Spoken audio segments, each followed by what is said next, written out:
All right, as promised, this is the bonus material for this week's episode of Live Free FM. The questions that I will be going over in this segment came directly from Marc Stevens at marcstevens.net, marcstevens.net. You can acquire the script that I'm going over in this segment directly from his website. It has these questions and many, many more. I personally have found Marc's approach to be one of the most effective out there and one of the most simple to understand. So I really like it, and I wanted to share this with you guys. Although I did end up losing this case, the audio from it is probably some of the best audio that I've gotten so far that explains and exemplifies how crooked some of these judges can be when it comes to taking your money for a victimless crime. For the city of Fort Collins, Colorado. Please stand. She has to pause and start over because I never stand when the judge enters the courtroom. Just my personal preference, but I don't respect these people. I don't respect their authority. I don't respect what they're doing, so I do not stand for them. Municipal Court for the city of Fort Collins, Colorado is now in session. Judge Kathleen M. Lane presiding. So respect for the system issue. Again, referring to the fact that I did not stand, but of course I do not have respect for their system. All right, do you want to go ahead and step up to the podium there? For the record, it is November 8th of 2010. Are you Nathaniel Frazier? I'm called that, yes. All right, so you are here for arraignment on case number or summons number P0006126.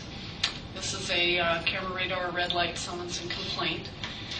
And the clerk had to review the written advisement form on this charge. This is from July 14th of 2010 as the date of violation listed on the summons. A charge of section 1101 subsection 1 of the city traffic code. And speeding 40 miles an hour in a 30 mile an hour zone, 10 miles over the posted limit is the specific charge. 0-point defense because of the state law that relates to the camera radar red light type enforcement. So the the clerk had to review the advisement form with that 0-point speeding charge checked, and it looks like you reviewed that and indicated that you had questions that you wanted to ask with regard to your rights and options. So go ahead with your question. So what she's speaking of is the consent form, or the form that they make you fill out saying that you understand your rights and you understand the proceedings. And of course I don't, because all of it seems like a bunch of hogwash to me. So in order to get to the point where I can ask the judge the questions I want to ask, I usually take the approach of, I don't really understand this, and would I be able to speak with the judge in order to have full understanding so that I may enter a knowing and voluntary plea. This is usually fine with the clerk and usually fine with the judge because they have no idea what kind of questions I'm about to start asking. Actually, I have questions pertaining to the nature and cause of these proceedings. Okay, go ahead. I would prefer to speak with the district attorney, but if I can just ask you my questions, is that okay? That's fine. Okay. First of all, am I entitled to a fair and meaningful hearing? Yes. Am I entitled to be informed of the nature and cause of the charges against me? You are, and you have been in this written advisement form here. Okay. Am I entitled to responsive answers to any questions I might have about the charges? Certainly. And let me back up a moment and say that the district attorney who you referenced does not handle municipal court cases. Okay. In municipal court, the prosecutor is from the city attorney's office and referred to as a municipal court prosecutor or assistant city attorney. So it's a city attorney then? City attorney's office provides prosecution, yes. Okay. And is the burden of proof on the city attorney during these proceedings? On the city, yes. Okay. Yes. Is this court bound by Supreme Court rulings? Certainly. Okay, and is it bound by the constitutions of Colorado and the United States? Certainly. Okay. What rules, if any, govern these proceedings? There are the Colorado Municipal Court Rules of Procedure that are adopted by the Colorado Supreme Court. There are also some procedural issues addressed in the state statutes. Okay, and you have to comply with all of these rules? Certainly. Okay. There are also some provisions within the city code itself with regard to that applied to traffic infractions specifically, as well as camera radar cases. So all of those questions were basically just to set her into a box that she wouldn't be able to work her way out of. I asked about the Constitution and the Supreme Court rulings to basically set it up to where she had to follow or be bound by the Constitution and the Supreme Court rulings, which of course she didn't, but she gave me lip service and said she would. I also asked her about whether I was entitled to be fully informed of the nature and cause of the charges and proceedings against me. And the reason that I ask her that is because once I start asking more questions that she doesn't want to answer, she's already put herself in a double bind where she said she couldn't get a plea from me unless I knew or I was fully informed. And if she refuses to answer my questions, she's refusing to make me fully informed or allow me to be fully informed, and thus she's putting herself in the position where she can't even accept a plea from me, which is eventually what happens. And you said that this court is consistent with the Constitution's and Supreme Court rulings. Is the ticket that I was issued consistent with the Constitution's and Supreme Court rulings? Well, you could certainly make an argument that it's not. Well, I'm not making an argument. I'm just asking a question. This is something that they do to me all the time. They accuse me of arguing when all I'm doing is asking questions, as if these people are not literate and do not understand the difference between a question and an argument. And she does this multiple times to me. Well, that would be an argument that the city would need to respond to, the prosecution. That's kind of why I wanted to whether talk it's to a the valid prosecutor, actually.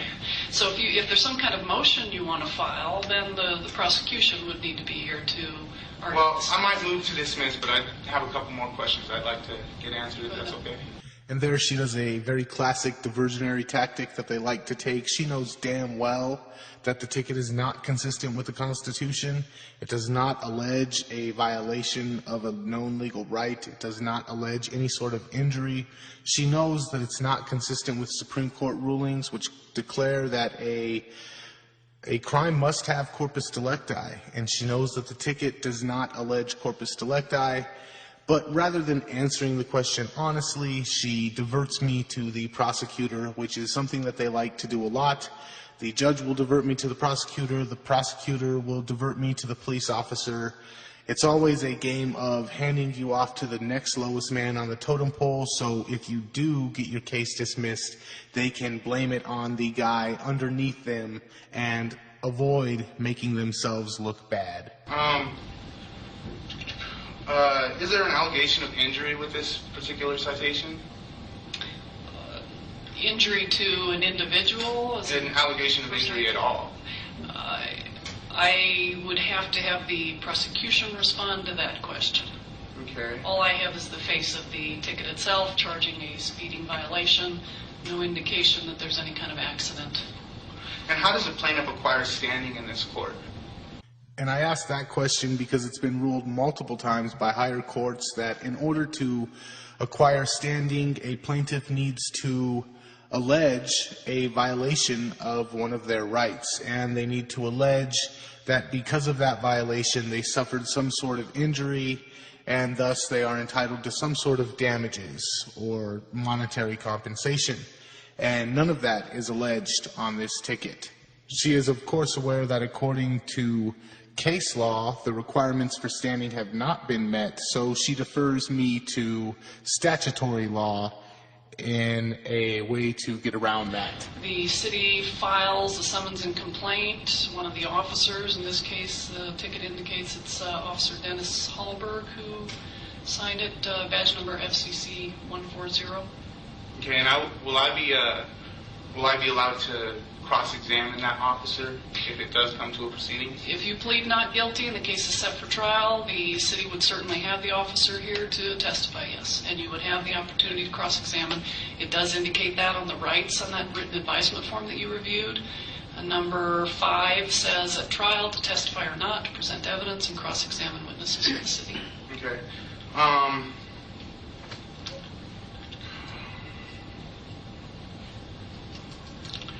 apologize. most of these questions that I came up with were actually geared towards the district attorney or the prosecuting attorney.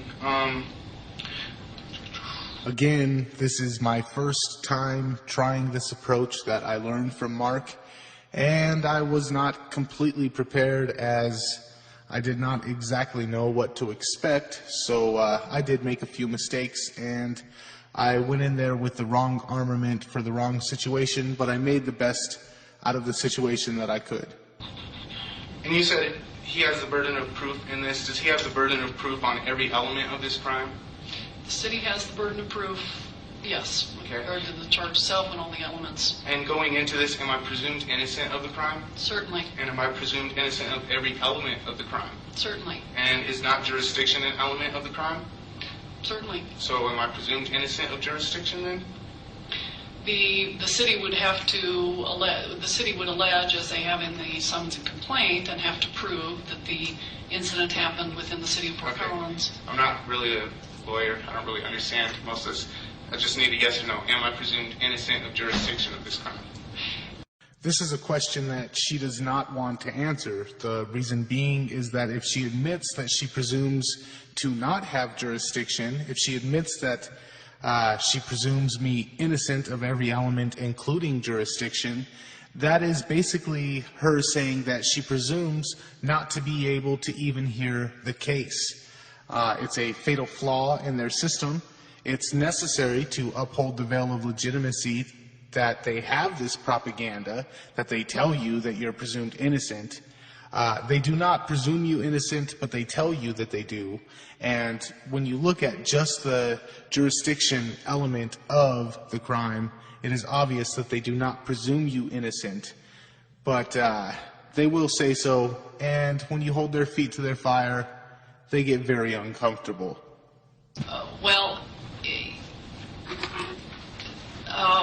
That's an unusual way to form the question, is why I'm struggling. But that is an element of the offense that the city has to prove. And so I am presumed innocent of jurisdiction. You are presumed innocent of the charge itself. So I'm not presumed innocent of all the elements of the crime. I just need to understand this before I go forward in it. Yeah, and it's such an unusual question, I'm not sure how to answer it any differently than I already have. Just with the yes or no. I have to laugh at this point because most people, when they go into court with me and they see the way that I talk to judges and the way that I put them in their place, they're completely astonished and amazed. But just remember, these are people, and they're the lowest form of people. They're crooks. They're people that like to make their living off of stealing and bullying. And it's hard to talk to somebody who makes their living that way with any amount of respect. Most people do it out of fear. I don't really fear these people. We'll continue. Well, I've already said you are presumed innocent of the charge. One of the elements of the charge is that it happened within the city of Fort Collins. So you're presumed innocent of the charge and all the elements thereof. Okay, so if I'm presumed innocent of jurisdiction, does this court have the ability to proceed against me?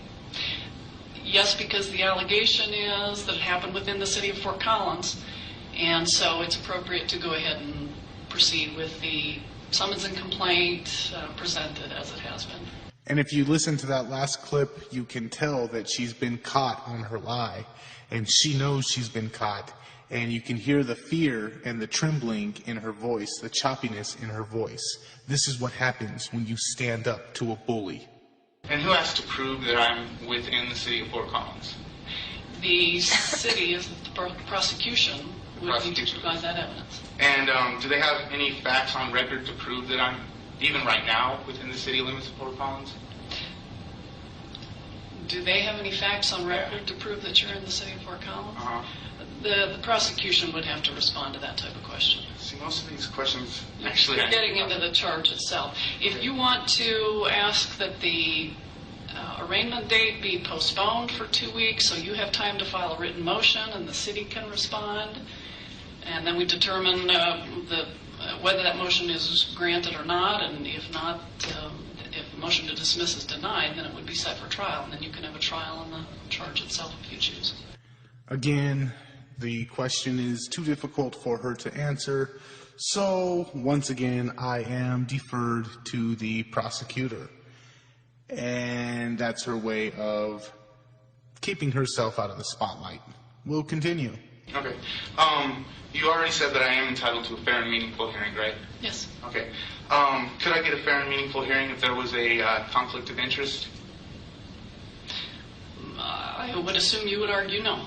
Again, she accuses me of arguing when I'm asking a question, and she says she assumes I would argue no, as if anybody would argue that, yes, a judge with a conflict of interest could offer a fair trial.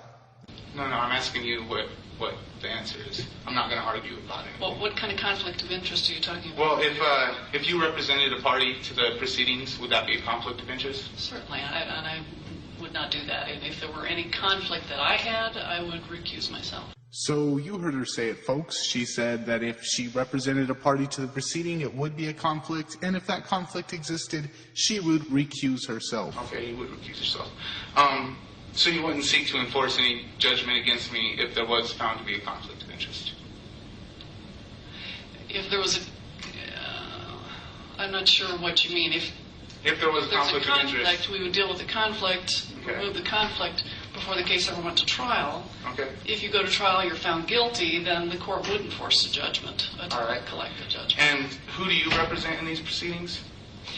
I am hired by the city of Fort Collins as the municipal judge. Okay, and who's the plaintiff in these proceedings? It is the city of Fort Collins. It's stated as...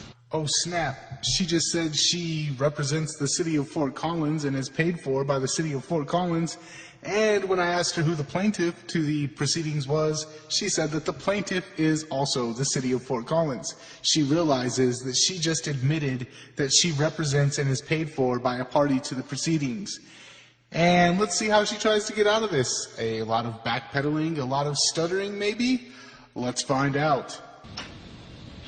Let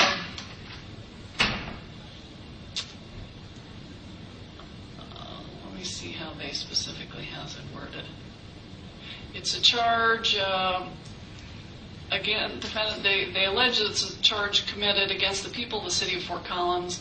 At the top, it's in Fort Collins Municipal Court in and for the city of Fort Collins. So it's city attorney's office representing the city of Fort Collins in general. So you're being paid by the city, and the plaintiff is the city. And is that not a conflict of interest? It's not a conflict of interest. It's not a conflict of interest. What is this bitch, crazy? She represents a party to the proceeding. She just 2 seconds ago said if she represents a party to the proceeding, it would be a conflict of interest. And now all of a sudden, it is not a conflict of interest. In the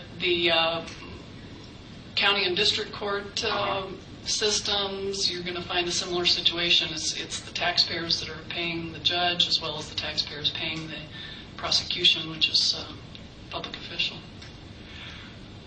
So you're saying on the record the fact that you're getting paid by the plaintiff is not a conflict of interest? I am saying that. Now, at this point, I should have had her explain how it could possibly not be a conflict of interest for her to represent and be paid for by a party to a proceeding. But this was my first time, and like I said, I made mistakes. So I continue. Okay. Is this being recorded at all? Yes. And is there ability for me to get a transcript or audio recording or something of this whole proceeding? You can do that? You are recording it? Yes, I am. Okay. And you said that it does have to stay consistent with Supreme Court rulings. The Supreme Court rules that in order for a plaintiff to have standing to complain against somebody, that they have to prove or plead an injury personal to themselves. And I'm not seeing any injury, and you stated that you're not aware of any injury being pled here. And what I said is that the prosecution would have to address that. I'm going to stop you at this point because I think this really, a lot of what you're getting at is more appropriate in a motion to dismiss, and I'm going to ask that you do that in writing. Can I just so that orally the prosecution dismiss? can, And have you because rule on the it right now? prosecutors are involved with pretrial conferences right now, so they're not available, and they would need time to review the case. So typically a motion to dismiss like this, I would ask that it be in writing, so I'm going to ask that in this case. Okay. And I'll ask that the bailiff have the clerk go ahead and postpone the arraignment for 2 weeks give you time if you want to file a written motion to dismiss. Okay. Prosecutor will respond, and then I'll rule on it. At this point in time, you can pretty much tell she just wants me to get the F out of her courtroom. She wants to get rid of me. She does not want to answer any more of my questions, and she keeps avoiding and putting me off to the prosecutor. And this is typical. This is usually what I get. As soon as I start asking any questions that get at the heart of what they're doing, this is usually the response I get. Get out of my courtroom. I don't need to answer these questions. And if I do put in a motion to dismiss, do I give it to you and to the prosecutor, or just to the prosecutor? You would file it with the court and give a copy to the prosecutor, and the copy filed with the court should indicate that you have given a copy to the other side, which in this case is the prosecution. All right, and if I do make out a motion to dismiss, does the prosecutor have to address each issue that I bring up in the motion in order for you to deny it, or I don't really understand? It depends. Sometimes they will address each individual item. Sometimes they will give a general response. Sometimes if they feel that all of the items really relate to factual issues that are to be determined at trial, they'll just indicate that and ask that the motion be denied. It depends. That will be up to the prosecution as to how they respond to the motion. And just for good measure, because I'm still confused on how she can represent a party and it not be a conflict of interest, I ask one more time. Okay. And just one more last time, just so I'm 100% sure about this. You're saying that you are paid by the plaintiff, but that is not a conflict of interest. And I've already answered that question. Can I just get a yes or a no? I'll have you go with the bailiff at this point. Okay. Postpone it. All right. You have a good day. You too. So in recap, this judge proves herself to have a lot of patience, and thus I get to ask a lot of questions, which is why I really like this audio. And also, she proves herself to be quite a liar and quite a manipulator of words and circumstances, which is also why I really like this audio.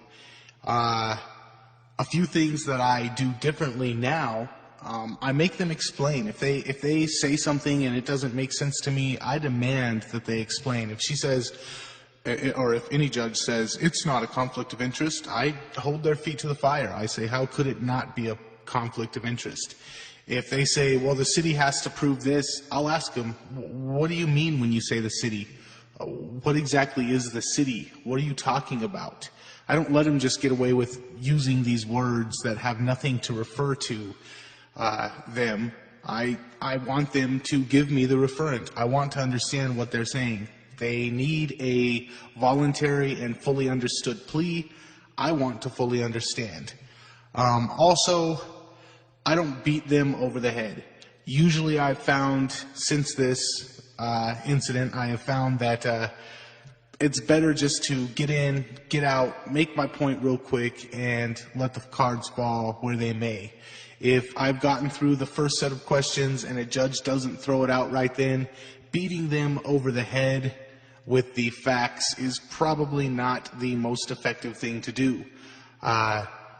Continually trying to push them and force them is probably just going to get them more and more defensive. So I usually only go in with one set of questions now.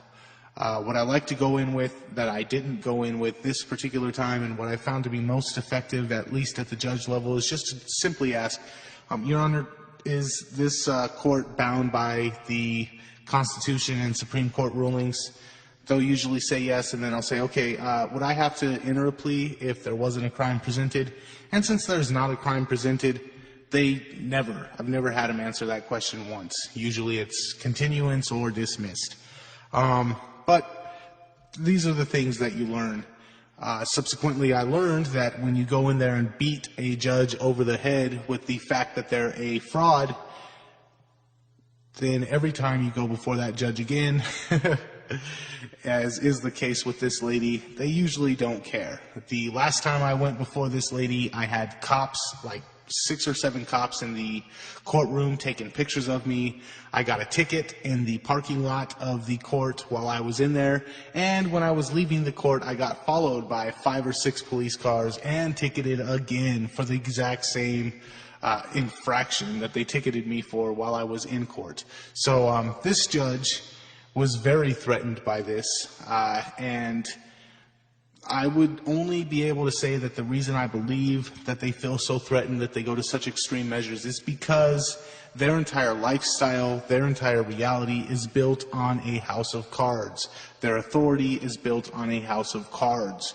When you start questioning them, it's like pulling out one of the bottom cards, and pretty soon their entire reality comes falling down. And when that happens, and when the people realize that the emperor has no clothes, these people are going to have to go out and get real jobs. These people are going to have to get jobs where they get paid on a voluntary basis like the rest of us. And most of these people have no idea how to do anything except for bully people and steal from them. And there's not much need for that in the job market. So they need to hold on to their positions of authority, because otherwise they are useless to society. And that's got to be a pretty scary position to be in. So don't expect them to go down without a fight. From victim of the state to victory over the state. Listen to Live Free FM with Paranoid, Saturday nights at 10 p.m. Eastern, on Orion Talk Radio.